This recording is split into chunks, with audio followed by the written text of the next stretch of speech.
Hey there, folks. First off, let's get a little beatbox harmonica guitar going behind this. Where we left off last, I was riding through upstate New York, chasing waterfalls and exploring the northeast scenery. As with all long-distance tours, there's maintenance that needs to be done along the way, changing tires and sprockets and chains and all the other wear and tear parts. I met up with my buddy Nate, a diesel mechanic based out of Reno, Nevada. I first met Nate 4 years ago. I was 2 weeks into my first ride across America, only owned the bike for about 2 months, and up next to me at a stoplight pulls a guy on a bike similar to mine, but completely decked out, with a trailer and a sheepdog sitting behind him. Here we are about 13,000 feet above Telluride.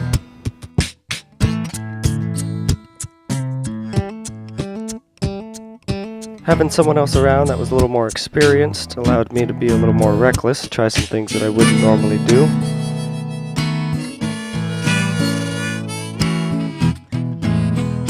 Nate's been a motorcycle mentor figure for me. He's the guy I go to with all my two-wheel questions. He's now upgraded his rig and has a Vstrom 1000 towing a two-person kayak behind him.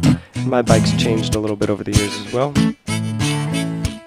After catching up a bit, we decided to stick around upstate and then head northeast to Maine.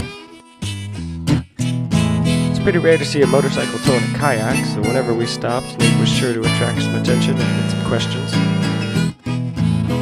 First thing we wanted to do was get the kayak in the water, so we found ourselves some lakes nearby and set up camp. As I developed my social media content, it was great having someone else around to get a different perspective on my shenanigans and to share in the ups and downs of motorcycle camping.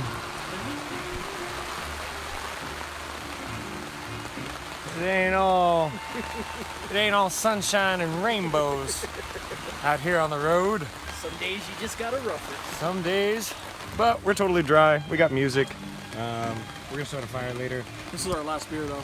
This is our last beer, but we might start a movie theater? All that extra luggage space in the kayak allows for some luxuries that you don't normally have, like a cooler, a barbecue, and a projector with a screen. We were the only folks showing movies at the campground. It's crazy how comfortable you can get at motorcycle camping. If you have the right tools, you can set up a pretty cozy home, and then when you leave in the morning, there's nothing left but an empty campsite. It's always good to have good company. We got some laughs along the way, goofed off quite a bit. I got to try out Nate's bike, which is a little bigger than mine, and inspired me to upgrade somewhere down the line. We headed north up the coast of Maine, found a beautiful campsite out on Hermit Island. Once we got settled in, I got to goofing off and tried some things I probably shouldn't. This is a bad idea.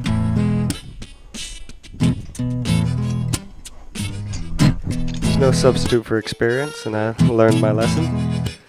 The lesson being I should practice more. Got some really good solitude time in up there, some good writing and some music making. We made an attempt at our own little drone rig using a $5 kite, an old GoPro, and a fishing pole. Didn't work out too well, but it was a lot of fun. Since we were in Maine, we had to do the Maine thing and get ourselves a Maine course of some Maine lobster. There we go. We named them Bert and Ernie, which is a terrible idea to name your food. Don't recommend that. But it did result in the most luxurious camp meal of my life. Some shrimp, some corn, potatoes, and lobster. Nate headed back towards Reno, and I headed into New York City, which is what the next vlog will be about. But for now, I hope you guys enjoyed this musical, magical motorcycle adventure. And I hope you stay tuned.